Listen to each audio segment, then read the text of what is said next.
அனைவருக்கும் வணக்கம்.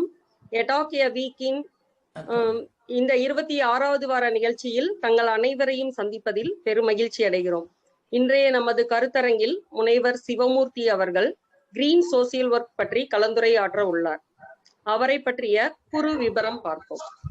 2006-2008 நமது கல்லூரியில் MSW முடிச்சிருக்காங்க. பின்பு எம்ஃபில் மற்றும் PhD இரண்டும் பாண்டிச்சேரியில உள்ள யூனிவர்சிட்டியில முடிச்சிருக்காரு. அவர் பணி குறித்து பார்த்தோம்னா ப்ராஜெக்ட் திட்ட ஒருங்கிணைப்பாளராகவும் திட்ட மேலாளராகவும் பணிபுரிந்திருக்கிறார். அதுக்கு பின்னாடி 2.5 வருடம் உதவி பேராசிரியராக கொடைக்கானல் கிறிஸ்டியன் கல்லூரியில பணிபுரிஞ்சிருக்கிறாரு. தற்பொழுது உதவி பேராசிரியராக கர்நாடகா சென்ட்ரல் யூனிவர்சிட்டியில பணிபுரிகிறார். தனது காதல் வாழ்க்கை பயணத்தை மலைகளின் இளவரசியிலிருந்து சங்கீதாவுடன் ஆரம்பித்திருக்கின்றார். தற்பொழுது கிழக்குவார்பட்டி சிங்கம் சிவமூர்த்தியை கருத்துரை களத்தில் கருத்துரையாற்ற அழைக்கின்றோம். நன்றி. உண்மையிலே ரொம்ப மகிழ்ச்சி. கிட்டத்தட்ட ஒரு 13 வருடம் கழித்து என்னுடைய பேராசிரியர்களுடன் நேரடியாக கலந்துரையாடக்கூடிய ஒரு வாய்ப்பினை நல்கி இந்த சமூக முன்னேற்ற குழுவிற்கு என் முதற்கண் நன்றியை தெரிவித்துக் கொள்கிறேன். இந்த குறிப்பிட்ட இந்த விளக்கப்பதிவுக்கான முன்னுரையாக ஒரு ஒளி வடிவத்தில் நான் ஒரு தகவலை பதிவிட்டிருந்தேன். அதுக்கு நல்ல வரவேற்பு கிடைத்திருந்தது. அந்த வரவேற்புடன் கூடி சில பாராட்டுகளும் எனக்கு கிடைத்தது. அந்த பாராட்டுகள் என்னையே மேலும் நல்ல முறையாக இந்த பகிர்வினை காட்சியினை நல்லபடியாக செய்ய வேண்டும் என்ற உத்வேகத்தை எனக்கு தந்தது. அதற்கு எல்லாருக்கும் என்னுடைய நன்றியை தெரிவித்துக் கொள்கிறேன். எல்லாரும் சமூக பணின்னு பேசிட்டு இருக்கும் போது யாராட திடீரென்று பசுமை சமூக பணி என்று புதுசா ஒண்ணு பேசிட்டு வரான்னு எண்ணம் வரக்கூடலாம். இந்த எண்ணம் வர காரணம் என்னுடைய வாழ்க்கை சூழலும் ஒரு காரணம். குறிப்பிட்டு சொல்லுமானால் நான் ஒரு மிகவும் பின்தங்கிய நிலை கிராமம் என்று சொல்ல முடியாது, ஒரு முன்னேறிய கிராமம். அதே நேரத்தில் இயற்கையுடன் கூடிய வாழ்க்கை சூழலின் நான் வாழ்ந்த காலகட்டத்தில் தவிர்க்காமல் அதே இயற்கை சூழலில் வாழ்ந்த கட்டாயத்தினால் எனக்கு இந்த பசுமை சமூக பணி என்ற எண்ணம் உதயமானது. நான் ஏற்கனவே சொன்ன மாதிரி பணிக்கு வந்தது வேணா விபத்தா இருக்கலாம், ஆனா சமூக பணிக்கு வந்த பின்னாடி இந்த பகுதியில நான் பணி செய்யணும் அப்படின்ற ஒரு விருப்பம் வந்தது நிதர்சனமான உண்மை. முதல் கட்டமாக இந்த பசுமை சமூக பணி குறிப்பிட்ட இந்த தலைப்பினை நான் ஆரம்பிக்கிறதுக்கு முன்னாடி ஒரு சில விஷயங்களை நான் பகிர்ந்திருக்க ஆசைப்படுறேன். இந்த பகிர்வானது முழுக்க ஒரு பரிச்சாத்தியமான முயற்சியை தவிர இது மிகப்பெரிய சாதனையோ இல்ல மிகப்பெரிய தாக்கத்தையோ அல்ல சுற்றுச்சூழலில் மிகப்பெரிய மாற்றத்தையோ ஏற்படுத்திவிடும் என்ற நம்பிக்கை எனக்கு இல்லை. மாறாக இது சிந்தனையை தூண்டும் விதமாக இருக்கும். புது சிந்தனையை சமூக பணி மூலம் ஒரு புதிய பகுதியை நாம் இந்த உலகிற்கு எடுத்து செல்வதற்கு ஒரு சிந்தனை, தனி மனித சிந்தனையை தூண்டும் வகையிலாக இந்த பகிர்வு இருக்கும் என்பது என்னுடைய நம்பிக்கை. இது சமூக பணியின் புரட்சியோ அல்லது மிகப்பெரிய மாற்றத்தையோ உருவாக்க நான் இங்கே முயற்சிக்கவில்லை. மேலும் இதில் நான் அதிகமாக மொழிபெயர்ப்பு செய்திருக்கின்றேன். என்னுடைய முனைவர் பட்ட ஆய்விலிருந்து நிறைய விஷயங்கள் மொழிபெயர்ப்பு செய்திருக்கின்றேன். இங்கும் அங்கும் ஏதேனும் மொழி பிழைகள் இருந்தால் மன்னித்துக் கொள்ளவும். நிச்சயம் அதிகபட்சமாக நான் தமிழிலேயே உரையாற்றுவதற்கு முயற்சி செய்வேன். இது ஒரு முயற்சி. பசுமை சமூக பணி அப்படி என்று ஒரு பகுதி இருக்கிறது. அதை நாமும் சமூக பணி கண் கொண்டு அதை பார்க்க வேண்டும் என்ற ஒரு நோக்கில் நான் ஆரம்பித்ததை உங்களுடன் பகிர்ந்து கொள்ள ஆசைப்படுகிறேன். எப்பொழுதுமே நம்ம தமிழ் சமூகம் என்றாலே ஒரு ஆரம்பமே கொஞ்சம் அசத்தலா இருக்கணும் அப்படின்ற ஒரு எண்ணம் அனைவருக்குமே இருக்கும். எனக்கும் அந்த எண்ணம் இருக்கு. பசுமை, இயற்கை, இதை பாரதியின் வரிகளை தவிர்த்து பசுமையை கொண்டாடுவது என்பது சாத்தியமில்லாத ஒன்று தமிழ் சமூகத்திற்கு. அதனால் நான் பாரதியின் வரிகளை உதவிக்கு அழைத்துக் கொள்கிறேன். கரிய நிறமான காகம் காக்கா என்று கத்தும், மரக்கிளைகளில் வானவெளியில் அதிகாலை பொழுதினில் காகம் தன் கூட்டத்தாரோடு சேர்ந்து தெரியும். நாலாபுரமும் சுதந்திரமாய் பறந்து செல்லும், தேவி பராசக்தி விண்ணில் செம்மையான கிரகணங்களை காட்டி சூரியனாய் வந்து உதிப்பாள். தென்னமர கிளையில் அமைந்திருக்கும் பச்சை கிளி கீச்சு குரலில் பாடி திரியும். சின்னஞ்சிறு குருவி விண்ணில் வட்டமடத்திடும். பருந்து மெல்ல வட்டமிட்டவாறு நெடுந்தொலைவு சென்று பறக்கும். தெருவில் இறை தேடித் திரியும் சேவல் சக்திவேல் என்று கூறி திரியும். செம்மை ஒளி வீசி பகலை வெளிச்சமாக்கிய கதிரவன் மாலையில் மறைந்துவிடும். மயக்கும் வாழை வேளையில் நிலவு தன் அமுத கிரணங்களை பொழிய ஆரம்பிக்கும். அந்த ரம்மியமான மாலை நேரத்தில் என் அன்புக்குரியவளும் உச்சி மாடத்தில் மீது ஏறி வந்து கண்ணுக்கு இனிமை சேர்த்திடுவாள்.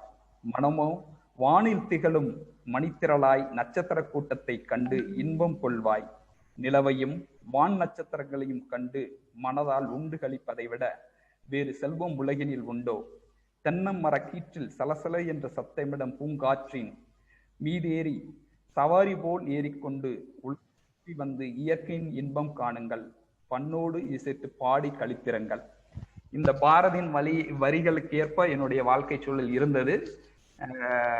நான் சிறுவராக இருந்த காலத்தில் இந்த வரிகள் காலை முதல் இரவு தூங்கும் வரை எப்பொழுதுமே இயற்கையுடன் ஒன்றிய வாழ்க்கை முறையாகத்தான் இருந்து வந்திருக்கிறது. அப்படி நான் வாழ்ந்த காலகட்டங்கள்ல, நான் சிறுவனாக இருந்த காலகட்டங்கள்ல இருந்த ஒரு சில அனுபவங்களை உங்களோட பகிர்ந்துக்கிறேன். அதாவது என்னுடைய ஊர்ல இருந்து நான் பள்ளி செல்ல வேண்டும் என்றால் 1 மைல் தூரம் நடந்துதான் செல்ல வேண்டும். அங்கு முறையான பாதை வசதி எல்லாம் கிடையாது. அது ஒத்தையடி பாதை என்று சொல்லுவாங்க. அதாவது மக்கள் நடந்து நடந்து அது பாதையாக மாறியது. அப்படி செல்லும் போது பள்ளி போகும்போதும் வரும்போதும் சரி, 2 புறங்களும் வெள்ளைச்சோளம் அநேக பேருக்கு தெரிய வாய்ப்பு இருக்கும், பேராசிரியர்களுக்கு தெரிய வாய்ப்பு இருக்கு. இப்பொழுது இருக்க மாணவர்களுக்கு தெரிஞ்சிருக்க வாய்ப்பு அதிகமா இல்லை என்பது என்னுடைய எண்ணம். போகும்போதும் சரி வரும்போதும் சரி அப்படியே 2 கையை அப்படி உள்ள விட்டு அப்படி 2 குருத்தை புடிங்கிட்டு போயிடுவான். அந்த குருத்து புடுங்கும் போதே அந்த வெள்ளைச்சோளத்திலிருந்து ஒரு வாசம் வரும். அது அதுதான் அமிர்தத்தின் வாசம் பின்னார் தான் தெரிந்து கொண்டேன்.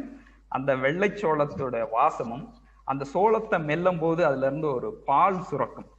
இந்த 2ம் எங்களுடைய மாலை நேர சிற்றுண்டி. அதோடு நாங்க செல்கின்ற பாதை உண்மையிலே அது பாதை கிடையாது, ஒரு சிற்றோடை. அந்த ஓடை தான், அந்த ஓடையில் சிறிய மழை வந்தாலும் வெள்ளம் பெருக்கெடுத்து ஓடும். ஒரு சின்ன குறுகிய ஓடை. அது காலப்போக்கில மாறி மாறி மாறி என்னாச்சு, இன்னைக்கு அது மிகப்பெரிய ரோடா மாறிடுச்சு. ஒரு சாலையாகவே அது மாறிவிட்டது. அதில் இப்ப கனரக வாகனம் போற அளவுக்கு அது மாறிவிட்டது. சில காலகட்டங்கள்ல சூறைக்காற்று காலகட்டங்கள்ல கூரையோட அந்த குடிசையோட கூரை பிஞ்சுக்கிட்டு பறந்து போயிடும். ஆனா அது பீந்து போன பின்னாடி, அந்த சூறைக்காற்று முடிந்த பின்னாடி அதை பெறக்கிட்டு இது என்னாரதுன்னு அந்த ஒரு சலசலப்பு உண்டாகும். ஒரு சூறைக்காற்று மனிதர்களுடைய இடையே ஒரு சின்ன சலசலப்பை ஏற்படுத்தி விட்டு செல்லும். ஆனால் இப்போது அந்த வெள்ளைச்சோளமும் இல்லை, ஓடை சாலையாக மாறியது, கூரை அனைத்தும் காங்கிரீட் வீடாக மாறியது. அதோடு மிக சுவாரஸ்யமான ஒண்ணு, என்னுடைய நீச்சல் ஆசான் ஒரு எருமை மாடு. அந்த எருமை மாடு இப்ப அரிதான ஒரு விலங்கினத்துல சேர்ந்து விடுமோ என்ற பயத்தில் இருக்கிறார். ஏன்னா எருமை மாடை எங்கேயுமே பார்க்க முடியல. ஒவ்வொரு காலகட்டத்திலும் ஒவ்வொரு சில மாற்றங்கள் மாறி இந்த இயற்கை சூழலுக்கு இயற்கை சூழல் மாறுபட்டு நம்ம விலகி மனிதர்களாகிய நம்ம கொஞ்சம் கொஞ்சமாக விலகி வந்து கொண்டே இருக்கிறோம். இது ரொம்ப மிகப்பெரிய காலகட்டம்லாம் கிடையாது. கடந்த அரை நூற்றாண்டு காலத்தில் மிகப்பெரிய மாற்றங்கள் ஏற்பட்டிருக்கு. அதுக்கு முன்னாடி நிறைய மாற்றங்கள் ஏற்பட்டிருக்குது.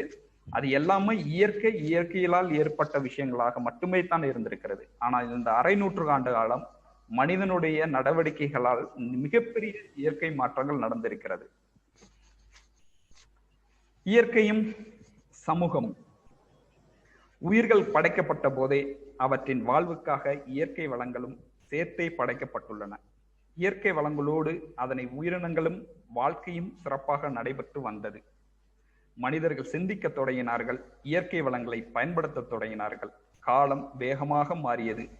தனி மனித உடைமை போக்கு உருவானது.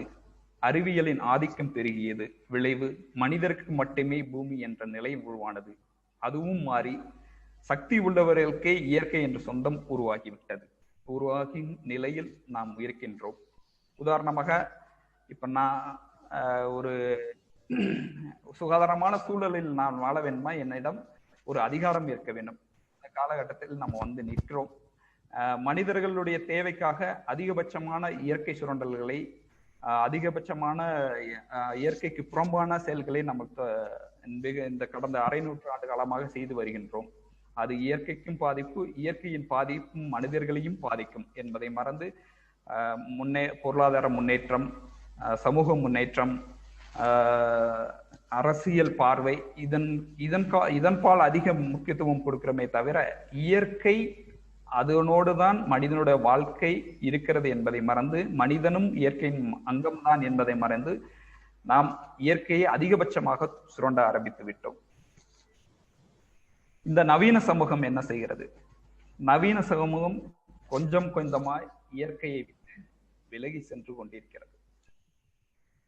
நான் சிறுவராக இருக்கும்போது விளையாட்டுனாவே அது வந்து ஓடை, ஆறு, சிறு மலைகள் இல்லைன்றால் வயல்வெளிகள், இதுல தான் நாங்க விளையாடிக்கிட்டு இருப்போம்.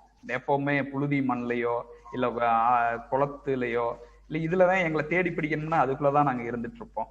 அது அந்த மாதிரி ஒரு வாழ்க்கை சூழலில் தான் நாங்க இருந்தோம். ஆனா இப்ப இருக்க சமூகம் அந்த மாதிரி விஷயங்கள் எல்லாமே வந்து இணையதளத்தில் தேட ஆரம்பித்து விட்டார்கள். இப்ப நான் ஒரு விஷயம், எரும மாடு எங்க இருக்குன்னு கேட்டா இணையதள எரும மாடல் என்றால் என்ன என்று இணையதளத்தில் தேடக்கூடிய சமூகமாக கொஞ்சம் கொஞ்சமாக மாறிக்கொண்டிருக்கிறது. நம்ம கொஞ்சம் கொஞ்சமா மாற மாற இயற்கையின் சக்தி, இயற்கையின் தேவை, இயற்கையின் முக்கியத்துவத்தை பற்றி அறிவு கொஞ்சம் கொஞ்சமாக குறைந்து கொண்டே இருக்கிறது. முன்னரெல்லாம்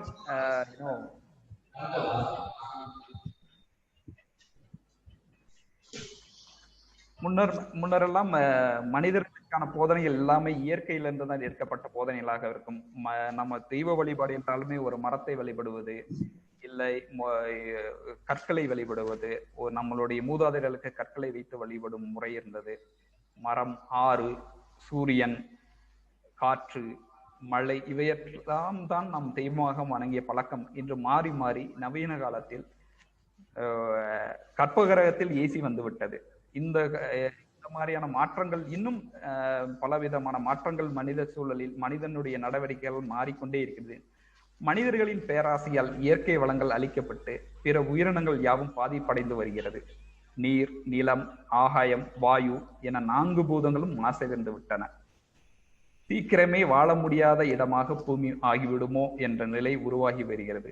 வனங்கள் அழிந்து, நதிகள் வறண்டு, மலைகள் மறைந்து, கடல் நீர் உயிர்த்து போன நிலையில் இனி எத்தனை தலைமுறைகள் இந்த பூமியை பார்க்குமோ என்ற கவலை எல்லாருக்கும் இருந்து கொண்டே இருக்கிறது.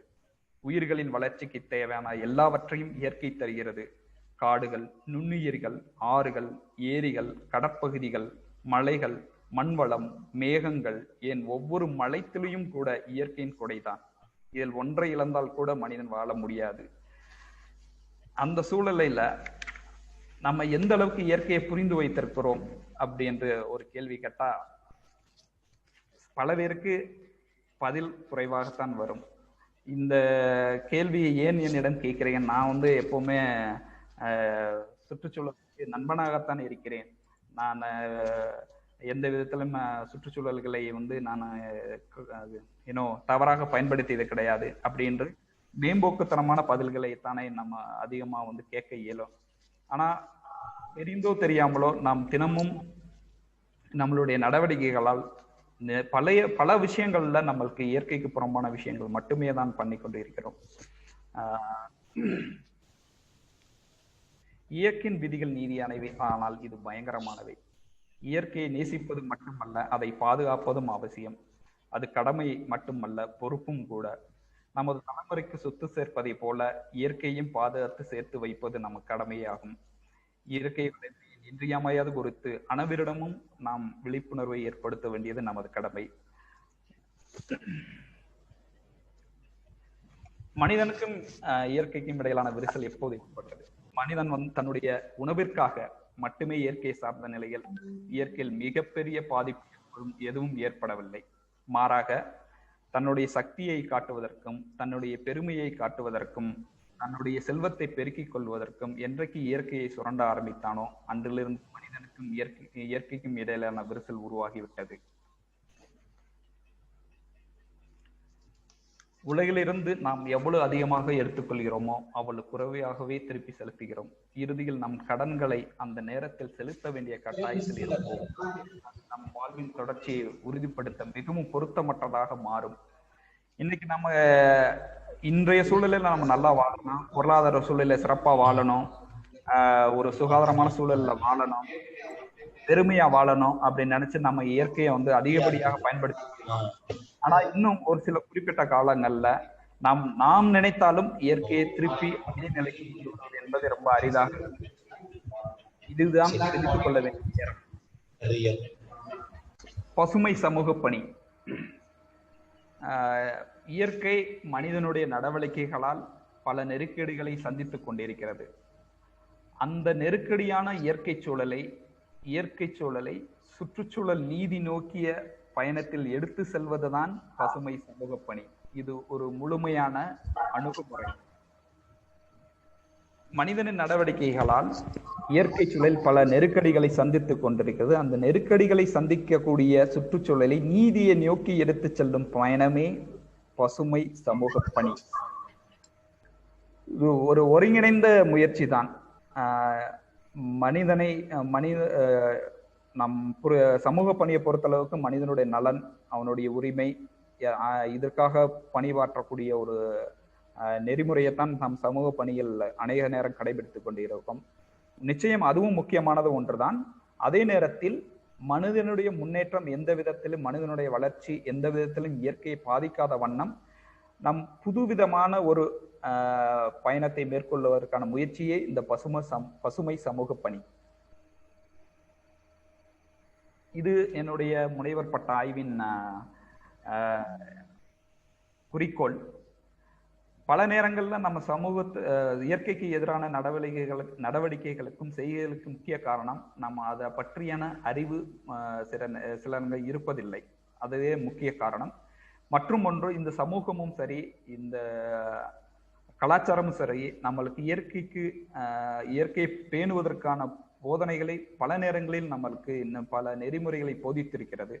அதை பற்றிய ஒரு புரிதல் எந்த அளவிற்கு இருக்கிறது என்பதையும், மற்றும் இந்த அறிவும் அந்த நெறிமுறைகளும் எப்படி ஒரு தனி மனித நடவடிக்கையில் தாக்கம் ஏற்படுத்துகிறது என்பதை பற்றிய ஆய்வு தான் என்னுடைய முனைவர் பட்ட ஆய்வு. ஆங்கிலத்தில் சொல்ல போனா influence of environmental knowledge and environmental ethics on pro environmental behaviour என்பதுதான் என் முனைவர் பட்ட ஆய்வு. குறிப்பாக இந்த ஆய்வினை நான் கடலூர் மாவட்டத்தில் தான் நான் செய்து முடித்தேன். காரணம், கடலூர் அநேக நபர்களுக்கு தெரிந்த ஒன்றே. கடலூர் மாவட்டம் பலவிதமான இயற்கை பேரிழவுக்கு ஆளாகக்கூடிய ஒரு பகுதி. ஆங்கிலத்தில் சொல்லும்படியானால் multi hazardous and multi disaster prone area. So அதனால் தான் நான் இந்த கடலூர் பகுதியை தெரிவு செய்து கொண்டேன். குறிப்பாக இது பள்ளி சிறார்கள் மத்தியில் நான் பண்ணிய ஒரு ஆய்வு பணி. இதில் குறிப்பாக ஏன் நான் சிறுவர்கள் மத்தியில் பண்ணினேன், இந்த ஆய்வை எடுத்து சென்றேன் என்றால், சிறுவர்கள் தான் அதிகம் பாதிப்படையக்கூடிய சூழலில் அங்கு இருக்கிறார்கள். தற்போதைய தலைமுறையும் அவர்கள் தான் அடுத்த தலைமுறைகளுக்கு இந்த சமுதாயத்தை எடுத்து செல்லக்கூடிய நபர்களும் அவர்களே. அவர்களிடம் இந்த சுற்றுச்சூழல் குறித்த அறிவும் சுற்றுச்சூழல் குறித்த நெறிமுறைகளும் எந்த அளவிற்கு இருக்கிறது என்பதும், அந்த இரண்டும் எந்த அளவிற்கு அவர்களுடைய தினந்தோறும் நடந்து கொள்ளக்கூடிய குணாதிசயங்கள் தினந்தோறும் உள்ள அவர்களுடைய தனி மனித குணங்களில் எந்த அளவுக்கு தாக்கத்தை ஏற்படுத்துகிறது என்பது பற்றி தான் நான் என்னுடைய ஆய்வு பணியில் மிகவும் கவனமாக ஆய்வினை மேற்கொண்டேன். இது கருத்தமைவு கட்டமைப்பு. அந்த சிறுவர்கள் என்றால் எந்த சமூக பொருளாதார பின்னணியில் வருகிறார்கள், அவர்களுக்கு எந்த அளவுக்கு சுற்றுச்சூழல் குறித்த அறிவு இருக்கிறது, மேலும் எந்த அளவிற்கு நெறிமுறைகளை எந்த அளவிற்கு அவர்களுக்கு போதிக்கப்பட்டிருக்கிறது, மற்றும் இந்த இரண்டும் சேர்த்து சுற்றுச்சூழல் நடத்தை எந்த அளவிற்கு தாக்கத்தை ஏற்படுத்துகிறது என்பதை பற்றியான ஆய்வு தான் இது. குறிப்பாக சமூக காரணிகள் பார்த்தால் பாலினம், அவர்களுடைய பயில்கின்ற வகுப்பு மற்றும் பாடப்பிரிவு, அவர்களுடைய சமூக பிரிவு போன்றவற்றை சமூக காரணிகளாக எடுத்துக்கொண்டேன். சுற்றுச்சூழல் அறிவு என்பது ஆங்கிலத்தில் சொல்லணும்னா லெவல் ஆஃப் நாலேஜ், அந்த அறிவின் அளவினை எடுத்துக்கொண்டேன். நெறிமுறைகளில் என்றால் அதுவும் 3 கட்டமாக பிரிக்கப்பட்டது. குறைவு, மத்தியஸ்தம் அண்ட் நிறைவு என்று 3 நிறைகளில் நான் எடுத்துக்கொண்டேன். சுற்றுச்சூழல் நடத்தை என்பது நேர்மறையாகவோ அல்லது எதிர்மறையாகவோ இருக்கிறதா என்பது பற்றி தான் இதில் ஆய்வில் நான் முக்கியமாக அங்கமாக வைத்துக் கொண்டேன். குறிப்பாக சுற்றுச்சூழல் நடத்தை என்பது ஒரு நேர்மறை நடவடிக்கையாக சுற்றுச்சூழலை நோக்கிய நேர்மறை நடவடிக்கைகளை மட்டுமே இதில் நான் ஆய்வுக்கு உட்படுத்தி கொண்டேன். இறுதியாக இந்த சுற்றுச்சூழல் அறிவும் சுற்றுச்சூழல் நெறிமுறையில் எந்த அளவுக்கு பாதிப்பு ஏற்படுத்துகிறது என்று பார்த்தால் குறைந்தது 4% மட்டுமே சுற்றுச்சூழல் நடத்தையை இந்த சுற்றுச்சூழல் அறிவும் சுற்றுச்சூழல் நெறிமுறைகளும் தாக்கத்தை ஏற்படுத்தி இருக்கிறது. அது தவிர்த்து மற்ற விஷயங்களே சுற்றுச்சூழல் அறிவு தவிர்த்தும் நெறிமுறை தவிர்த்தும் அந்த சக நண்பர்களுடைய தாக்கமும் அவர்கள் தினந்தோறும் கவனிக்கக்கூடிய விஷயங்களுமே அவர்களை நடத்தையை தீர்மானிக்கிறதே தவிர அவர்கள் பயின்ற அறிவோ அல்லது அவர்கள் கடைபிடிக்கின்ற நெறிகளோ அவர்களுடைய நடவடிக்கைகளை எந்த அளவுக்கும் தாக்கத்தை ஏற்படுத்தவில்லை. இந்த ஆய்வின் முடிவை கொண்டு ஒரு சில பள்ளிகளில் என்னால் இயன்றவரை ஆங்கிலத்தில் சொல்லணும்னா சோசியல் ஒர்க் இன்டர்வென்ஷன் பண்ணியது ஒரு சில பள்ளிகளில் நான் அங்கே கடலூரில் மேற்கொண்டேன். குறிப்பாக அவர்கள் வாழக்கூடிய சுற்றுச்சூழலில் குறித்த படிப்பினைகளை அவர்களுக்கு எடுத்துரைத்தேன். மேலும் இந்த தமிழ் சமூகம் சுற்றுச்சூழல் குறித்த எந்தெந்த நெறிமுறைகளை நம்மளுக்கு போதித்திருக்கிறது, அதை நாம் கடைபிடிக்க வேண்டிய கட்டாயம் என்னவென்று அவர்களிடம் எடுத்துரைத்தேன். மேலும் நடவடிக்கைகளை, அதாவது சுற்றுச்சூழலுக்கு நேர்மறையான நடவடிக்கைகள் எந்த அளவிற்கு சுற்றுச்சூழலில் தாக்கத்தை ஏற்படுத்தும், அதே நேரத்தில் அது எந்த அளவுக்கு மனிதனுடைய நலனை பேணும் என்பதாக என்னுடைய அறையீடுகள் இருந்தன. அதே நேரத்தில் நான் என்னோட ஆய்வு பணியின் மூலம் நான் பரிந்துரைத்த விஷயங்கள் ஆங்கிலத்தில் ஆல்டர்னேட்டிவ் வே ஆஃப் டூயிங் சொல்லுவார்கள். அது போன்று நாம் பயன்படுத்தக்கூடிய விஞ்ஞானம், அறிவியல் ஆகியவற்றுக்கு இணையான மாற்று சக்திகளை பயன்படுத்த வேண்டும் என்பதை நான் அதிகமாக என்னுடைய ஆய்வு பணியில் பரிந்துரைத்த ஒரு விஷயம். குறிப்பாக சூரிய ஒளி மின்சாரம், காற்றாலை போன்ற பல இயற்கையின் சக்தியை மனிதன் சக்திக்கு ஏற்றவாறு மனிதன் இயற்கையை பாதிக்காமல் இயற்கையின் சக்தி கொண்டு மனித நலன் எப்படி பாதுகாக்கப்பட வேண்டும், எப்படி அந்த நலனை பேண வேண்டும் என்பது குறித்தான பரிந்துரைகளை நான் எடுத்துரைத்திருந்தேன். இதில் சமூக பணியின் பங்கு என்னவாக இருக்கும் அப்படி என்று பார்த்தால், தொடர்பாளர்கள், ஆங்கிலத்தில் சொன்னால் கம்யூனிகேட்டர்ஸ், சமூக பணியின் பங்குகள் பார்க்கும்போது முதல் தொடர்பாளர் அப்படி என்றால் சுற்றுச்சூழல் குறித்த அறிவு, சுற்றுச்சூழல் குறித்த விழிப்புணர்வு ஆகியவற்றை அநேகர் மத்தியில் நாம் எடுத்து செல்ல வேண்டிய கட்டாயத்தில் இருக்கின்றோம். காரணம், சொல்லுவது போல் நாம் மனிதனுக்கு மனிதர்களுக்கும் மனிதர் உறவுகளுக்கும் தனி மனிதனுக்கும் இல்ல குழுவாக இருப்பவர்களுக்கும் பணிபுரிந்து கொண்டிருக்கிறோம். இதுவும் ஒரு அங்கமே. சமூக பணியில் சுற்றுச்சூழல் குறித்த அறிவு மற்றும் விழிப்புணர்வை ஏற்படுத்த வேண்டியது சமூக பணியாளர்களுக்கும் ஒரு கடமையே ஆகும். அதே போல் மற்ற பங்குகளும் உள்ளது. இயக்குனர், வழிகாட்டி, கண்டுபிடிப்பாளர், வழக்கறிஞர், ஆலோசகர்கள், உந்து சக்தி, மத்தியஸ்தர், கல்வியாளர், தலைவர், ஆராய்ச்சியாளர் போன்ற பல்வேறு பங்குகள் நமக்கு இருக்கிறது. இதெல்லாம் ஒன்றாக நாம் சுற்றுச்சூழலின் நலன் பேணுவதோடு மக்களின் நலன் பேணுவதற்காக நாம் செய்ய வேண்டிய பங்குகள். இயற்கையை நேசிப்பதும் மட்டுமல்லாமல் அதை பாதுகாப்பதும் அவசியம். அது சமூக பணிக்கும் சமூக பணியாளர்களுக்கு கட்டாயம் இருக்க வேண்டிய ஒரு விஷயம். இயற்கைக்கு கீழ்ப்படிவதன் மூலமே அவளை ஆட்சி செய்ய முடியும். நிச்சயம் இந்த பசுமை சமூக பணி என்பது நல்ல ஒரு தாக்கத்தை ஏற்படுத்த வேண்டும் என்றால் நிச்சயம் அனைத்து சமூக பணி ஒருவேளை அவர்கள் கல்வியாளர்களாகவோ அல்லது செயல்பாட்டாளர்களாகவோ இல்லது துறைகளில் புரிபவர்களாகவோ இருந்தாலும் சரி, இயற்கை அதன் முக்கியத்துவம், அதன் மூலம் மனிதனுக்கு ஏற்படும் நன்மைகள், இதை அனைத்தும் எடுத்து செல்ல வேண்டியது சமூக பணியான கடமை. இயற்கையின் கீழ் தான் நம்ம அனைவரும். மரம் கூறியது, இன்று நீங்கள் என்னை காப்பாற்றினால் நான் உங்களை காப்பாற்றுகிறேன் என்று. நன்றி.